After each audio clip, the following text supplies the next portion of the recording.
કમાવાની ભૂખના કારણે પ્રજાના સ્વાસ્થ્ય સાથે ચેડા કરવામાં આવી રહ્યા છે।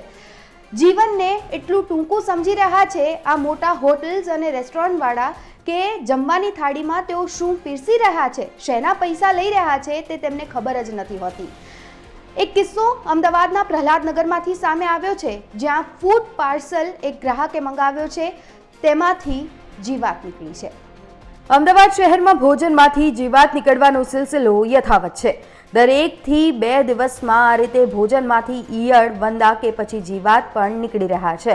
બહારના ફૂડમાંથી જીવાત નીકળવાની ઘટનાઓ સતત સામે આવી રહી છે। ત્યારે અમદાવાદમાં ફરી એકવાર જાણીતી ઓનેસ્ટ રેસ્ટોરન્ટમાંથી ઈયળ નીકળવાનો મામલો સામે આવ્યો। ગ્રાહકે ઓનલાઈન મંગાવેલા ફૂડ પાર્સલમાંથી જીવાત નીકળતા ગ્રાહક ચોંકી ઉઠ્યો હતો। આ મામલે રેસ્ટોરન્ટને જાણ કરતા પૈસા પાછા આપીને મામલો રફે દફે કરવા માટેનું કહ્યું છે। અમદાવાદના સરખેજમાં રહેતા જયંતિભાઈ ચૌહાણે પ્રહલાદનગર ખાતે આવેલા ઓનેસ્ટ રેસ્ટોરન્ટમાંથી ઓનલાઈન ફૂડ મંગાવ્યું। આ માટે તેમણે ઓનલાઈન 556 રૂપિયા ચૂકવ્યા। આ બાદ જમતા સમયે તેઓ અથાણું ખાવા ગયા ત્યારે અંદર કાળા રંગની કોઈ વસ્તુ દેખાઈ, જેને તપાસતા ઈયળ હોવાનું માલુમ પડ્યું। અમે હોટલમાંથી જમવાનું મંગવાયું હતું 2 ડીશ, તો એની અંદર અમે જમવા બેઠા ત્યારે બે પ્રસાદ જ જમ્યા, પછી અંદર જોયું તો અથાણામાંથી ઈયળ નીકળી। મતલબ ઈયળ ના લાગી એમને શરૂઆતમાં, કંઈક છે એવું તો કાઢીને આમ તપાસ કરતા જોવા મળ્યું ફેરી તો ઈયળ જ દેખાય। તો પછી મેં ઓનેસ્ટવાળાનો મેનેજર જોડે મેં ફોન કર્યો, તો પછી ફોન પર વાત કરી એટલે કે અમે આવીએ છીએ તૈયારીમાં, તો 10-15 મિનિટ અડધો કલાક પછી લોકો આવી ગયા।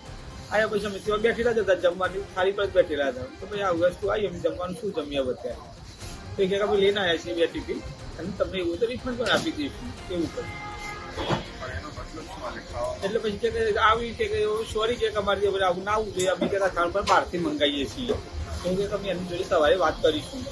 તો મેં અત્યારે શું તમે આ ખાણું એ જ લઈને આવ્યા, તો મારે એ જમવું નથી, મેં એવી જતી બહારથી મંગાવી દીધું, બીજી કોઈ ઓર્ડર નથી, તો એ ખાઈશું। તો અત્યારે તમે લઈ જાઓ, મારું બેન 2 ડીશ લાવે એ નથી હતું, મને પાછું આપી દીધું।